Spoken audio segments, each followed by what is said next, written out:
स्पर्शाने पावन झालेल्या या नगरीमध्ये बाबाजी स्वतः या ठिकाणी यायचे. बाबाजींचा मुक्काम असायचा आणि बाबाजींचं आवडतं मंदिर जे आहे हे पण नर्मदेश्वर आणि बाबाजींची आवडती गंगा जी आहे ती नर्मदा मैया आहे. ज्या नर्मदा मैयाने प्रत्यक्ष दर्शन दिलं त्या नर्मदा मैयेचं ज्यावेळेस आम्ही प्रदक्षिणा परिक्रमा करत होतो, अचानक एका शंकर बाबांचं आश्रम होतं, उत्तरतट होतं आणि आमचे आदरणीय वंदनीय पूजनीय महामंत्री हरिगिरीजी महाराज म्हणे की बाबा तुम्ही सगळे जण कुंभात आहे, तुम्ही नाही आहे. मग आम्ही तिथं नियोजन केलं आणि अचानक तिथे गेलो. आमची आदरणीय वंदनीय पूजनीय राष्ट्रसंत सद्गुरू जगद्गुरू जनार्दन स्वामी बाबाजींचे उत्तराधिकारी स्वामी शांतिगिरीजी महाराज नेमकं त्या ठिकाणी आमची भेट झाली आणि भेट होणारच होती, कारण ते अमृत कुंभ आहे आणि अशा कुंभामध्ये सर्व संतांची भेट होती. भेट झाल्यानंतर आम्ही महामंत्री हरिगिरीजी महाराजांजवळ आमची मीटिंग वगैरे चालू होती, अधिकारी लोकांची मीटिंग झाली, थोडंसं आमचं बैठक झाली. आमच्या मनामध्ये अचानक आलं की एवढं मोठं भारतामध्ये कोणाचंच कार्य नाही आहे, एवढं संस्कार आचार आणि विचार विशेष म्हणजे अनुष्ठान अशी जी परंपरा आहे, ही संस्काराची परंपरा अलंकाराची परंपरा कुठेही आम्ही जातो तर बघत नाही, ती फक्त राष्ट्रसंत जगद्गुरू जनार्दन स्वामीकडेच पाहायला भेटते. आणि ते वारसा विशेष म्हणजे ज्यांनी चालवला आदरणीय वंदनीय पूजनीय स्वामी शांतिगिरीजी महाराज, परमपूजनीय स्वामी माधवगिरीजी महाराज, रमेशगिरी बाबा पण येत आहे, माधवगिरी बाबा पण येत आहे, परमानंदगिरी बाबा पण म्हटलेले येत आहे. विशेषतः हे लोकांनी खूप मोठं कार्य केलेलं आहे, आपल्याला ते दिसत नाही. रात्रीचा दिवस करतात, त्याग जर पाहिला तर खूप मोठा आहे. आपल्यासाठी जगाच्या कल्याणा संतांची होती देह कष्टविधी, परोपकारासाठी आणि देह झिजवलं, स्वतःसाठी काहीच नाही, फक्त परोपकाराय पुण्याय म्हणजे परोपकार करायचा आहे. जशी नदी परोपकारासाठी वाहते, गाय दूध देते तर परोपकारासाठी, झाड फळ देते तर परोपकारासाठी, तसं संत सुद्धा परोपकारासाठी जगतात. आणि म्हणून असे एक महान संत ज्यांनी सद्गुरूंचं पंढरपूरला आश्रम केलं, ज्यांनी सद्गुरूंचं काशीला आश्रम केलं, ज्यांनी सद्गुरूंचं दाही दिशेला आश्रम करून बाबाजींचं कार्य वाढवलं, असे संत जगद्गुरू का नसावा असं आमच्या मनात पहिल्यांदा आलं. आणि आम्ही लगेच आमच्या हरिगिरीजी महाराजांच्याकडे प्रश्न मांडला की बाबा खूप मोठं कार्य एक एक संतांचं आहे आणि बाबाजींचं कार्य विशाल आहे. अशा विशालामध्ये एक सागर महामेरू आमचे शांतिगिरी बाबा आहे, असं पद त्यांना मिळावं अशी माझी इच्छा आहे. त्यांनी सांगितलं लगेच बाबा. आणि म्हणून असं म्हणल्यानंतर त्यांना मी विचार केला ते आणि बाबा आता मला हे नको. महाराज स्वतः बोलले मला गोशाळा बघायची आहे, मला गुरुकुल बघायचं आहे, खूप मोठं कार्य करायचं आहे. याच्यात कशाला शिवरी बाबा मला त्याच्यात काही पाडू नका, याच्यात मला इच्छा पण नाहीये. म्हटलं तुम्हाला अशा गोष्टी कराव्या लागतील, यात तुम्हाला यावं लागेल अजून फार मोठं. आणि मग त्यानंतर आम्ही सगळं नियोजन आयोजन केलं आणि महाराजांकडं सांगितलं की संध्याकाळपर्यंत आम्हाला सांगा. संध्याकाळी निरोपाला सगळ्या भक्तगणांची फुल अशी खूप गोड अशी तयारी दाखवली. भक्तगणाला खरंच मनपूर्वक स्वागत आहे. आणि उद्घोष असा झाला, आमचे आचार्य महामंडलेश्वर ज्यांचं पूर्ण जगामध्ये नाव आहे, ज्यांच्याकडे पाहिल्यानंतर डोळ्याची पारणं फिटतात, एक सूर्यासारखा तेज ज्यांच्यामध्ये आहे, त्याच्या आमचे अवधेशानंद महाराज, त्यांच्या अजून जो काही पट्टाभिषेक झाला तो डोळ्याला पारणं फेडणारा होता, तोच म्हणजे जगद्गुरू जनार्दन स्वामींचा जसं आहे तसं शांतिगिरी बाबांचा कुंभमेळ्यात झालेला आहे. आणि म्हणून आता ते जगद्गुरू आपल्या महाराष्ट्रात फार महान एक पदाला प्राप्त झाले. त्यांचा आपण टाळ्याचा हात वर करायचा, टाळ्याच्या गजरात आपण स्वागत करायचं. टाळ्या अशी वाढली पाहिजे कमीत कमी बाबाजींचा आनंद अंतःकरणात व्यक्त आपल्याला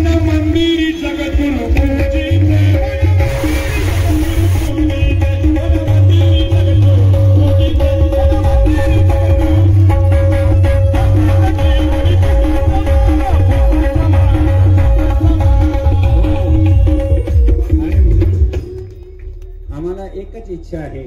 म्हणजे महाराजांजवळ आम्ही बोलतो आणि पहिल्यापासून तळमळ आहे की जी पुढची जी तरुण पिढी आहे, पुढची जी युवा पिढी आहे, ज्या वेळेस असे संत एक व्यासपीठावर येतात आणि दर्शन देतात त्यावेळेस पूर्ण पिढीला एक वेगळाच आनंद अंतःकरणात प्राप्त होतो की अरे वा, आज जर आम्हाला हे संत एकत्र येऊन असं दर्शन देत असेल तर हा आज तुम्हाला शब्द देतो, हाच जर आनंद जर आपण कायम डोळ्याने पाहू इच्छित असाल भक्तगण, जो बाबाजींचा परिवार, तुम्हाला जसं जसं विश्वशांतीमध्ये करोडो लोक दिसत होते, सगळ्या बाजूने गर्दीच दिसत होते, एक दिवस आज वर्षामध्ये म्हणा, कधी 6 महिन्यात म्हणा, बाबाजी नक्की आणतील की आपल्याला परत तसाच विशाल महासागर आपल्याला दिसल्याशिवाय राहणार, त्यात काहीच बदल होणार नाही. खरंच तो दिवस येणार, बाबाजी निश्चित कृपा करणार. कारण बाबाजींच्या परिवारासारखा एवढा मोठा परिवार खरंच भारतात नाही. आणि तो परिवार ज्या वेळेस असे एक हत्तीसारखे महात्मा लोक असतात आणि त्यांनी जर मनावर घेतलं तर ते काही करू शकतात. विशेष म्हणजे कुंभमेळ्याचं पूर्ण पारड आता तर नुसतं आम्ही जगद्गुरु दिलेलं आहे, परंतु कुंभमेळ्याची पूर्ण धुरा परमपूज्य शांतिगिरी महाराजाकडे यावेळेस दिलं जाणार आहे. तेही आम्ही शब्द सोडून घेतलेला आहे आणि म्हणून पूर्ण कुंभमेळा यावेळेस त्या प्रमुख पदावर त्यांना द्यायचं आहे अशा हरिगिरी बाबांचा शब्द त्यावेळेस आम्ही सोडून घेतला.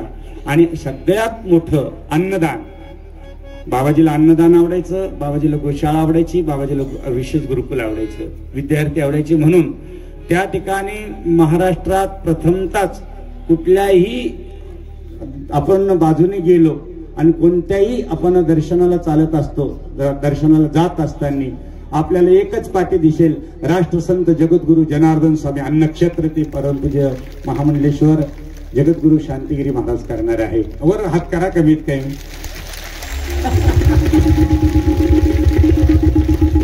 आणि हे सर्व साधू संत प्रत्येक जण आहेच पाठीमाग, परंतु त्यावेळेस विशेष म्हणजे जेवढं मिरवणुकीला लागणारे रथ वगैरे फार मोठं नियोजन आहे. डोळ्याचे पारण फिरेल असा एकमेव कुंभमेळा आपल्या डोळ्यापुढे पाहायला भेटणार आहे.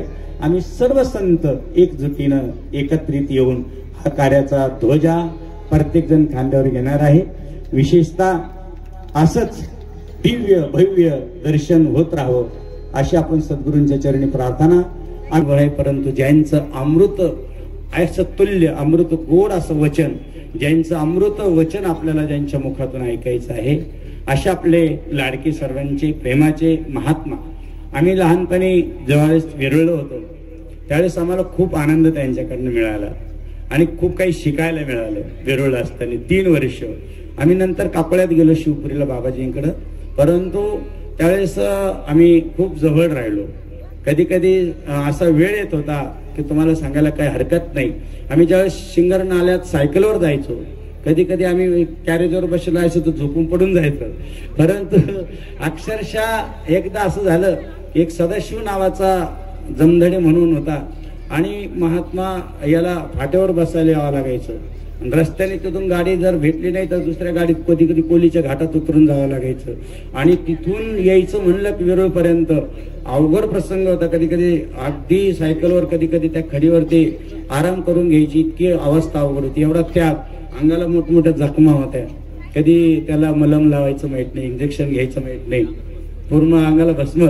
आणि विशेष म्हणजे आम्ही खूप पाहिलं डोळ्या भरून, सगळ्या महात्म्याला पाहिलेलं आहे लहानपणापासून. असे संत एक विभूती आहे आणि आपल्याला जे का रंजले गांजले त्याशी म्हणे जे आपले तोची साधू ओळखावा, देव तेथेशी जाणावा. असे एक संत, एक विभूती, एक महान जगद्गुरु आपल्या व्यासपीठावर आलेले आहे.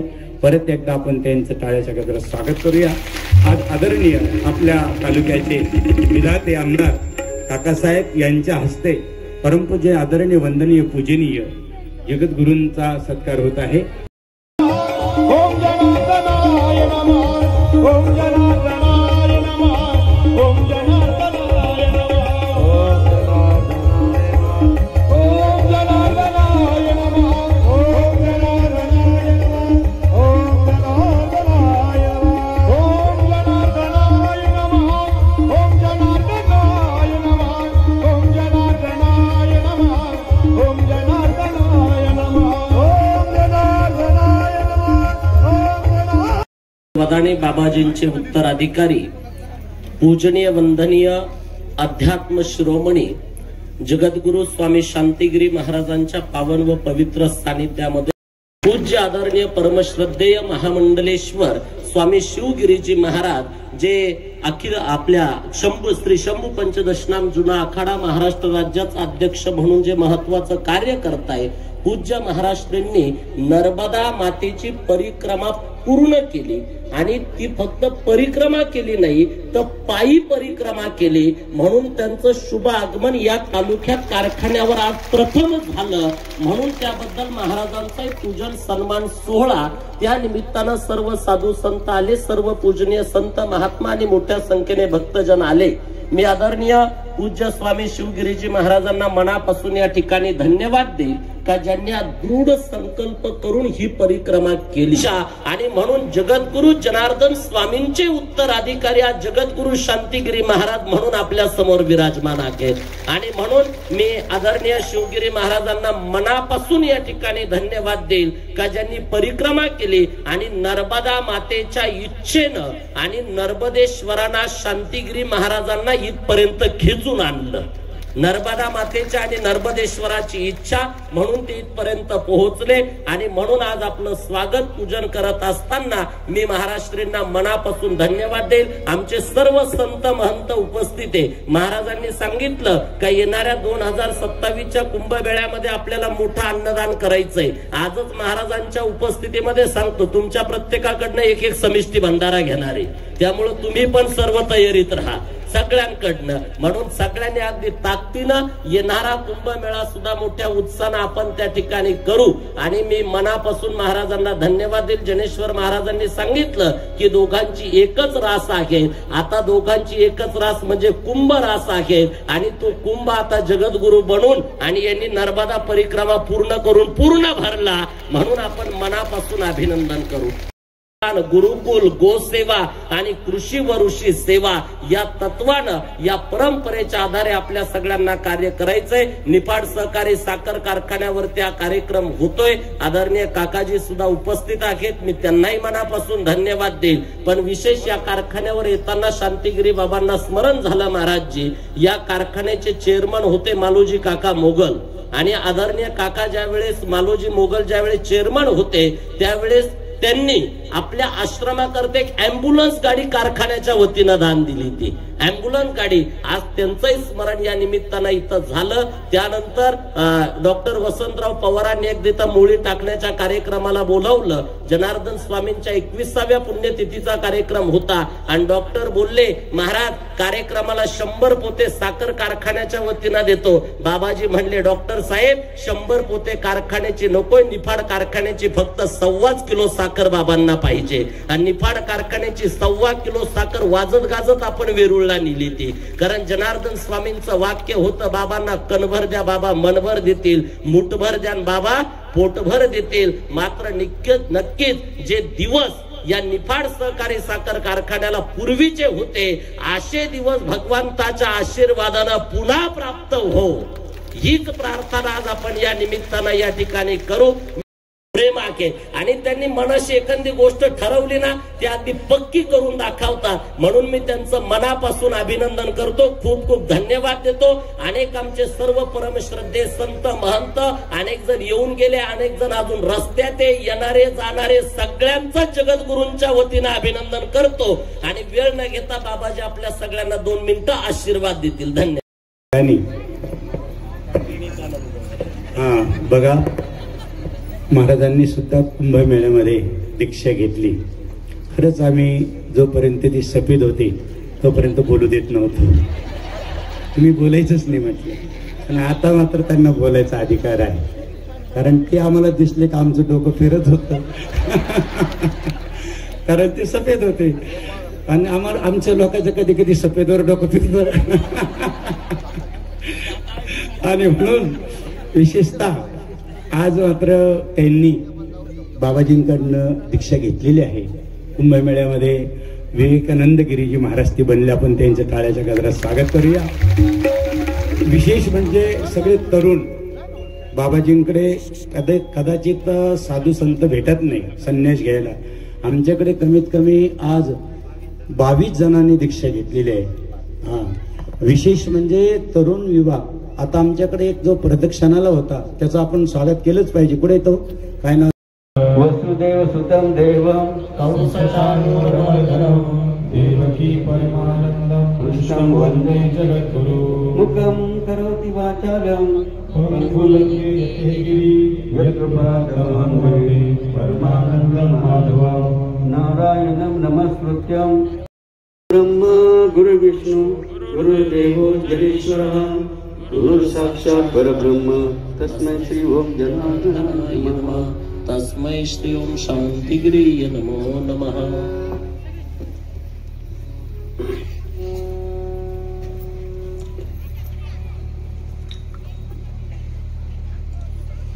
जे आपण सर्व डोळ्यांनी दृश्य पाहत आहोत की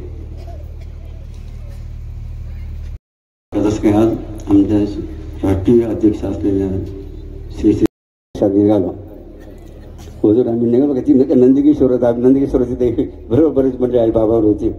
नंदिकेश्वर वरून बघा खाली आणत वर लक्षात घ्या काय बघा बाबाजींची शक्ती इच्छा असते की आताच की म्हणजे आपण मातीचे सोने झाले. बाबा तुम्हाला मुखे बोलू लागले, पांगडे चालू लागले, बघा अंधाऱ्यांना दृष्टी आली. अनेक बघा वांज बायांना लक्षात घ्या मुलं झाली मुलं लक्षात घ्या. नवीन अनेक व्यसन अनेक बघा व्यसन करीत होती व्यसनमुक्त झाले लक्षात घ्या. असा अनेक प्रकारचा महिमा बघा ज्या बाबांच्या आहेत त्यांना किती बघा पदव्या दिल्या तर त्या कमीच बघा असा महिमा बघा आपल्या थोर गुरु माऊलीचा आता बाबांचा आहेत. आणि म्हणून आजच्या या बाबाच अधिष्ठान असलेल्या आता येत आहेत आम्हाला दाखलं बाबांचं जिथं कुठे होती बाबाजीचं निवास राहता सुंदर असं बघा काही काही कुठेच्या पुढे जसं खर्च लक्षात घ्या असं मंदिराचं अधिष्ठान आपल्या सर्वांच्या सहयोगातून शिवगिरी महाराजांच्या संकल्पनेचा निर्माण झाला. टाळून पुन्हा अभिनंदन या ठिकाणी करूया बघा. आणि बाबांची आवडती नदी बघा नर्मदा माया. बाबाजी आपल्या प्रवचन नेहमी सांगायचे नर्मदा आठवे वेळेवळाचे नाही भयसाचे प्राणी असे नर्मदे हर नर्मदे हर नर्मदे हर. बाबाजी बघा स्नान करता सुद्धा बघा नर्मदेचं बघा नामस्मरण करायचे. कारण जर बाबांचे चरित्र आपण जर बघितलं तर बाबाजी ज्यावेळेला अनुष्ठानला बघा ओंकारेश्वरला गेले होते ना जरूर मग त्या नर्मदेत स्नान करायचे. एक दिवस अशा बघा स्नान केलं असताना बघा त्या चक्र ते सापडले ते बाबा गंगामाई आपला नर्मदामाईने बघा त्यांना काय केलं होतं खुशीत घेतलं होतं. आसाराम भाऊ तिथं आणि पांडुरंग भाऊ तिथे अंधश्री बघा त्यांच्याबरोबर होतं का अनुष्ठानासाठी. कारण ते पांडुरंग भाऊ सोनवणे त्या बाबांच्या फलाराची व्यवस्था करायचे आणि बघा त्यांच्या जोडीदार राहायचे आसाराम भाऊ. आणि दोघेही बघा ते बाबांवर स्नान आले होते. आणि स्नान करीत असताना काय झालं चक्र तिथे सापडले गेले आणि गंगा आपला नर्मदा माईने बघा कुशीत बापाला घेतलं. भाऊ थोडक्यात बुडाले का भाऊ त्या नर्मदा माई बुडाले आणि पुन्हा एकदा वर आले वर. असा बाबांनी वरती हात केला आणि बाबाजी काय म्हटले म्हणे आश्रम येतो आता काय म्हणले ते आश्रम बघा म्हणे येतो म्हणे आता आश्रम बघा. पुन्हा बघा बाबाजी त्या गंगामाई आपल्या नर्मदामाई खाली गेले आणि काय बघा भगवंताची इच्छा त्या नर्मदाने बघ जसं एखाद्या बुडालेल्या व्यक्ती एखाद्याने काय करावं त्याला बाहेर काढावं त्याला उचलून बाहेर काढावं तसं नर्मदाबाईनं काय केलं का काय बघा त्या नर्मदाबाईची कृपा आशीर्वाद असेल त्या नर्मदाने काय केलं पुनश्च बघा त्या बाबाजींना आपल्या सर्वांच्या उद्धारासाठी बघा पुन्हा किनारे आणून सोडला त्याला. अशा कितीतरी अनुभव बघा बाबांचे आहेत. सैन्य तेवढे कमीच आहेत. असो म्हणून आपण अत्यंत भाग्यवान आहोत. आताच मला कुंभमेळ्याचा मुद्दा मांडला की तिथं 3च नद्यांचा संगम झाला. किती महत्व बघा त्या ठिकाणी निर्माण झालं की नाही. मात्र इथं बघा या सर्व महिला म्हणजे या नद्या का नद्या आहे सर्व या सर्व नद्यांचा संगम झाला बरं का. आणि पुरुष म्हणजे तीर्थ आहे तीर्थ नाही आपण तीर्थस्वरूप पत्र लिहिताना आपण तीर्थस्वरूप लिहित होतो पहिल्या शाद्या आणि तुम्ही सर्व तीर्थ येतं तिथे. म्हणून आजच्या या निमित्ताने या निफट कारण बघा या सर्वांचा बघा संघ बघा या सर्वात संगम झाला. 2 नद्या संगम एवढा बघा त्याने महिमा वाढतो. एवढ्यांचा संगम या ठिकाणी झाल्यानंतर किती बघा भविष्य काय बघा या ठिकाणी होऊ शकतं त्याचं आवर्णन बघा ते वर्णन करणं अशक्य कोटीतलं आहे. म्हणून या ठिकाणी आज बघा या ठिकाणी आमचे गायक वाजवका ते आले होते ते बघा यांनी पाठवलं तिथं बाबांना 4-3 जण तिथे आले होते. म्हणे काही करा म्हणे बरं का, कारण आमचा कार्यक्रम ठरला होता अगोदर बरं का. मग त्यांनी आम्हाला अत्यंत बळजबरी केली पाहिजे फोनवर, पण आमच्याशी काही करा घ्यावंच लागेल बरं का. आणि म्हणून काय बाबांची इच्छा असेल लक्षात घ्या. म्हणून जे काही स्वप्न आहे बघा आमच्या शिवगिरी महाराजांचं बघा, मागे आमच्या असं येवल्याला बघा, येवल्याला अशी आम्ही एकदा बैठक झाली बरं का. मग आता पुन्हा काहीतरी गाडं बिघडलं बरं का मध्यंतरी, लक्षात घ्या. आणि पुन्हा म्हणून आता बघा बाबांचा काय शब्द बघा, बाबाजी अनेक वेळा आपल्या मुखाने बोलले बरं का. बाबा आपल्या अनेक मुखाने बाबांचं प्रवचन बघा, तुम्हाला ज्ञानेश्वर महाराजांचं आवाज त्यांचं प्रवचन ऐकायला मिळणार नाही, तुकाराम महाराज मिळणार, त्यांची गाथा वगैरे मिळेल. मात्र बाबाजी जी बोले ना ते त्यांच्याच आवाजातलं आपण काय आजही बघा बघा ऐकू शकतो त्यांच्या भाषात. काय वाक्य बघा बाबांचे आहेत ते तुम्हाला आम्ही नंतर आता आज नाही जमणार, तर प्रसंगानुसार आम्ही ते तुम्हाला वाक्य बघा निश्चित बघा ऐकल्याशिवाय राहणार लक्षात घ्या. कारण गुरुवाक्य सदा सत्य. आणि म्हणून काय बघा बाबाजींनी वैभव करून ठेवलं आहे की. मात्र काही मंडळींनी बघा त्याच्यामध्ये आपण होतं ना काही मंडळी बघा त्या बाबांच्या कार्यामध्ये खीळ घालण्याचं काम केलं बघा. जर बघा आज खीळ जर घातली गेली का आजपर्यंत बाबांचं कार्य कुठे गेलं असं याचा काही तपास लागणार असं. आणि म्हणून आज आमच्या सर्व साधू संतांनी बरं का, सर्व संतांनी विचार करा बघा. जसं यांनी विचार केला ना बघा, जसं विचार केला अनेक साधू संतांनी, तसा आपल्या शिवगिरीमध्ये विचार केला की सर्व एक झालं पाहिजेत. आणि या बाबांचा झेंडा पुढे फडकला पाहिजे. अत्यंत तळमळ आमच्या शिवगिरी महाराज बघा. आणि त्यानुसार निश्चित बघा बाबाजी कोणत्या माध्यमातून त्यांनाही प्रेरणा बुद्धी देतील. आणि भविष्यामध्ये निश्चित बघा सर्व काही एक होऊन बाबा झेंडा निश्चित बघा या भारतामध्ये नाही या जगात फडकला राहणार नाही म्हणून टाळी वाजून सर्व संतांचं आपण अभिनंदन करूया. मात्र बघा संतांनी पथ्य लक्षात घ्यायचं. कोणतं पथ्य लक्षात द्यायचं बघा, कोणतं पथ्य लक्षात द्यायचं. समजा एखादा महाराज आमच्याकडून दुसऱ्याकडे जातो, लक्षात एक मताचा मुद्दा लक्षात द्या. समजा आमच्याकडे एखादा महाराज जातो ना, तो काय करतो माहिती आहे का, मग तो दुसऱ्या महाराजाकडे जातो. लक्षात घ्या. तू सांगत नाही मी या शांती बाबून का आलो बरं की लक्षात, तो सांगत नाही काय चूक आहे वगैरे. आणि त्यामुळे काय होतं बघा, जो आमचे दुसरे महाराज त्यांना काय घेतात आपल्या बरोबर घेतात आणि त्याच्यामुळे त्याचा बघा एक संदेश वेगळा जातो. लक्षात घ्या. म्हणून बाबांची इच्छा आहे, काय इच्छा आहे की शांती कोणताही जर महाराज समजा तुमच्याकडे आला ना त्याची नीट चौकशी करा. तो का आला, कसा आला, काय बघा काय त्यांनी काय चुकी लक्षात घ्या. आणि नंतर तुम्ही काय करा त्याला ठेवा. मात्र त्याची चौकशी न करता वा शांती बाबा आपण आलो लयच आपण ठेवून गेला गेली ही अत्यंत चुकीची बाबा मुद्दा लक्षात घ्या. मग त्यांनी माधवगिरी असं करून कोणी लक्षात घ्या, कोणी लक्षात घ्या. कारण आपल्याला बाबांच्या कार्यामध्ये कोणी डंक बघा, कोणी कलंक लावता, कोणी संतांनी कलंक लावता येईल खबरदारी बघा आपण की लक्षात घ्या. तर खऱ्या अर्थ आपण बाबांच्या ते परंपरेला शोभा देणारे ठरतो. लक्षात घ्या. कारण बाबांनी 4 पथ्य दिली बरं, 4 पथ्य. 4 कोणती पथ्य दिली सर्व संतांना की संतांना बाबांनी 4 पथ्य दिली बघा महत्वाची. पहिलं पथ्य काय सांगितलं बाबाजींनी, परदाराचा त्याग. अत्यंत पहिलं लक्षण काय सांगितलं बाबाजींनी, परदाराचा त्याग. विचार करा ना, ज्या संतांनी स्त्रियांना धरून काय केलं, स्त्रियांना दुरून दर्शन विचार करा. सर्वांना काय मानलं का बाबा या अनेक वेळा प्रवचनी झाला असेल की निफाड आपल्या घरा रानोर कारखाना झाला असेल, विविध ठिकाणी झालं असेल. बाबा सर्व दर्शन कोणाचे घ्यायचे प्रथमतः तर माता भगिनी दर्शन घ्यायचे. काय घ्यायचे सर्व माता भगिनी देवी समोर लक्षात आदिमा शक्ती स्वरूप आहेत म्हणून टाळीवाजून पुरुष या माता भगिनीचा आम्हाला लक्षात घ्या.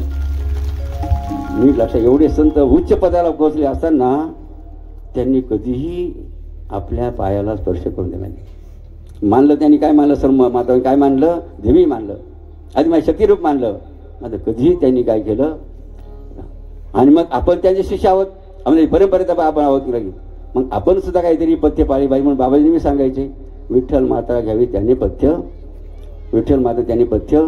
अत्यंत हा महत्वाचा बघा परदाराचा त्याग. हे पहिलं बघा पथ्य बाबाजींनी. जसं तुमच्या ग्रस्तीला काय सांगितलं बघा, ग्रस्ती जीवनासाठी तुम्हाला काय सांगितलं, तुम्ही ज्या स्त्रीचे लग्न केले बघा ती स्त्री सोडून इतर स्त्रियाला काय माना, माता भगिनी माना का, तर खऱ्या अर्थाने बघा तुमचा संसार सुखाचा आनंदाचा लक्षात द्या. असं बघा अत्यंत ग्रस्तीसाठी बाबांनी कोणतं पथ्य सांगितलं, काय सांगितलं पथ्य, लग्न ज्या स्त्री बरोबर झालं बघा ती स्त्री सोडून इतर स्त्रियांना काय माना, माता भगिनी बघा. असं पथ्य बघा संसारी जेव्हा म्हणजे थोडक्यात श्रीराम बना, तुम्ही काय श्रीराम बना लक्षात द्या. आणि आमच्या संतांकडे सांगितलं संतांनी काय करायचं, सर्व माता बहिणींना काय म्हणा, देवी सर्व शक्ती म्हणा, त्यांना काय करा अशा रीतीने बघा. आणि म्हणून पुन्हा विनंती करावीशी वाटते बघा. मनुष्य चुकीचं जरी पुतळा असता मध्ये कोणती चूक बघा क्षम्य असते, कोणती चूक बघा क्षम्य नसते, हे त्याच्या बाकी शास्त्राने सांगितलेलं आहे. असो अशा रीतीने आज या बरोबर कालावर की बाबणाशी आनंद झाला. या निपाट कारखान्यावर आता आमचे काका श्रीपती का ज्यांनी रानोर कारखाना घेतले नंतर एक चालवलं का मागच्या वर्षी आज टाळ्यावर आम्ही आपला सगळं माझा त्याशी बघा बाबाला भेटली बरं काय म्हणलं का काका म्हणलं मागच्या वेळी तुम्ही कारखाना चालवला यावर्षी काहून बंद आहे का म्हणून विचार करा ना. ज्या कारखान्यावर 700-800 लोकांचा जीव चरितार्थ जातो की अनेक शेतकऱ्यांच्या त्या व्यवस्था होतात की अनेकांना काम मिळतं, काम लक्षात हाताने काम मिळतं की आणि का एक कारखाना बंद पडल्यामुळे किती की हो आपल्या निपाट कारखान्यात 1 नंबर पाहिला होता की नाही. निपाट कारखाना असेल, रानोळ कारखाना असेल की किती जोरात आमचे शेतकरी सारे खुश आहे, सर्व काही खुश असायची. मात्र आज बघा दुर्दैव म्हणावं लागेल. काय दुर्दैव म्हणावं लागेल, दोन्ही कारखाने बंद आहे. काय आहे दोन्ही कारखाने दुर्दैव बघा म्हणावं लागेल की आपल्या सर्वांचं. आणि त्यातल्या त्या बघा बाबांना अतिशय आनंद बघा आणखी नाराज जोडल्यावर घ्या याच्याच म्हणतो बरं का आमच्या सर्व मंडळीला म्हणलं निपाट कारखान्यावर जाण्या आनंद आहे बघा. महाराजांचा नर्मदा परिक्रमा आलेले झालेले आहेत आणि म्हणून आपण या ठिकाणी त्यांचं आपण काय केलं त्यांचं आपण अभिनंदन केलं पाहिजे, त्यांचंही पूजन आपण केलं पाहिजे लक्षात घ्या. आणि त्याचबरोबर ही निभार बघा निपाट कारखाना म्हटलं नाराजी दुःख भावना एवढंच वाटतं की जो महाराष्ट्राचा 1 नंबरचा कारखाना असायचा तो कारखाना किती वर्ष झाली बंद होऊन का किती वर्ष झाले बंद होऊन. बरं 101 महारथी सारवी बरं का ह्या निपाट कारखाना 101 वीर जन्माला येईल बाबा का भगवंताने 101 जो जन्माला वीर घातलेले मग त्यांना त्यांची शक्ती समजणं त्यांना की आपण बरोबर बरं काही अडचण नाही ना हो काही अडचण नाही बघा बाबांनी असा इच्छा नाही तुम्ही चालला नाही मग तुम्ही काय ज्यांनी कारण घेताना त्याच्या मागे राहायला पाहिजे की काय तुम्ही आमदारी कारखान्याचे आपले निपाट कारखान्याचे मग कारखान्याच्या आपलं निपाट तालुक्याच्या आपलं आमदार आपलं कर्तव्य काय की नाही. आपल्या तालुक्यामध्ये कोणताही कारखाना बंद ही खबर नाही आपण आमदार कारण मग आज परवा आम्ही सज येतात म्हणून जोपर्यंत या कारखान्याच्यावर का जी चेअरमन जे आमदार राहिले ना तोपर्यंत कारखाने कसे राहिले बघा एकदम बघा जोरात राहा. मात्र काय असायचं त्यावेळेला जो आमदार तोच चेअरमन राहा जो चेअरमन तोच आमदार असा बघा या कारखान्याचा तोपर्यंत या कारखान्यात भविष्य बघा अत्यंत सुंदर आणि नेहमी प्रगतीपथावर असायचं. मात्र ज्या वेळेला आमदार वेगळा आणि चेअरमन वेगळा झालं कार्यक्रम वेगळा असं वाटतं. आणि म्हणून बाबांना सर्व बघा काकाशी लक्षात घ्या आपण होतं ना काकांना काय बाबा आपण होतं काहीच अशक्य नाही काहीच अशक्य नाही हो भगवंताने सर्व काही आपल्याला दिले शक्ती दिली सर्व सामर्थ्य दिले की नाही. मग बाबांना सर्व बघा कारण एक छोटंसं उदाहरण सगळ्यात छोटंसं अत्यंत महत्त्वाचं बघा की जर समर्थ असतानाही जर आपण एखादं काम जर केलं नाही बघा समाजाचं असेल धर्माचं असेल कोणतंही जर तर अपकीर्ती काय होतं का अपकीर्ती काय होते अपकीर्ती केव्हा अपकीर्ती होते समर्थ असतानाही तुम्ही धर्माचं काम केलं नाही एखादं सामाजिक काम केलं नाही त्याने अपकीर्तीवर लक्षात घ्या. आणि त्याच्या उलट बघा लक्षात घ्या समर्थ नसताना तुम्ही समाजाचं काम केलं काय समर्थ नसताना धर्माचं काम केलं लक्षात घ्या तर त्याने काय होतं आपली बघा कीर्ती होत लक्षात नाव होतं असं. त्याचं उदाहरण बघा दिलं बघा त्या ठिकाणी बाबाजी काय उदाहरण दिले म्हणे महाभारतामध्ये द्रौपदी वस्त्रहरण झालं कोणाचं वस्त्रहरण झालं बघा द्रौपदी वस्त्रहरण झालं असेच बघा त्यांनी सभेला सर्व मंडळी बसली होती त्यामध्ये भीष्माचार्य होते बघा सेनापती कोणाचे कौरवांचे. आणि मग त्यावेळेला बघा द्रौपदी वस्त्रहरण होत असताना तिने रथी महारथी बसलेले होते भीष्माचार्य. त्यांनी जर आवाज दिला असता आदेश दिला असता कोणाला कौरवांना दुर्योधना किंवा इतर जे होते बघा ते कौरव दुर्योधन आणि कोण दुःशासन बघा म्हणजे जागर जर उठायचं बघा असं आदेश दिला असताना ते बघा काहीच करू शकत नव्हते बघा. मात्र त्यावेळेला काय झालं भीष्माचार्य बघा खाली मान घातली द्रौपदी वस्त्रहरण झालं.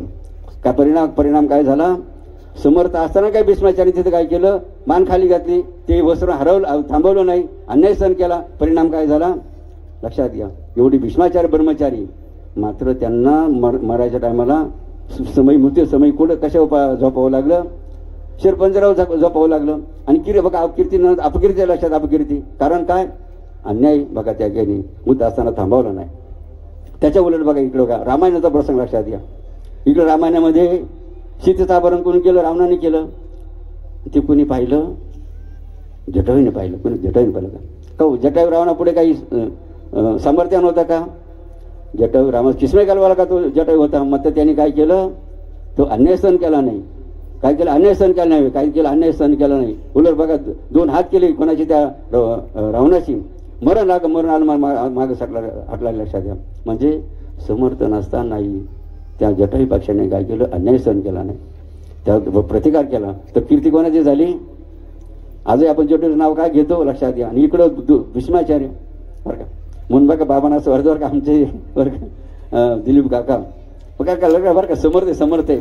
पण आपण प्रार्थना बरं धनबा नर्मदे चरणी, बाबाच्या चरणी, नर्मदेश्वर नर्मदेश्वर महादेवाचंही मंदिर अधिष्ठान आहे की नाही, अशा नर्मदे महादेवाच्या चरणी, नवरेश्वर चरणी बरं का. सर्व संतांच्या चरणी विनंती करूया आमच्या दिलीप काकाश्रींना.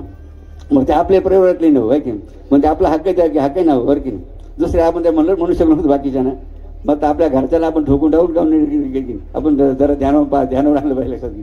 आणि म्हणून या ठिकाणी प्रार्थना करू की आमच्या काकाश्रींना शक्ती सामर्थ्य द्यावं. आणि दोन्ही जसं आता आमच्या शिवगिरी महाराजांनी संकल्प किंवा मनोगत विचार मांडले ना की पुनर्वैभव का, जसं मागं हे दोन्ही कारखाने चालले ना, तसं पुनर्वैभव या दोन्ही कारखान्या प्राप्त व्हायची शक्ती सामर्थ्य आमच्या दिलीप काका देव. म्हणजे जरा टाळीवरून दिलीप काकाचं अभिनंदन यायला असतं का, कुठे हारग्या ना हारे.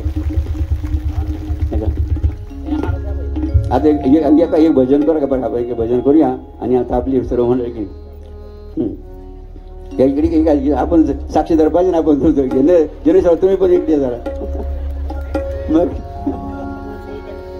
नाही तर बरं का यांनी जर का लक्षात बरं का, मग जर तरची भाषा नाही बोलायची आपल्याला. आता जैसा कर्म कर का वैसा फल का, जैसा कर्म कर का वैसा.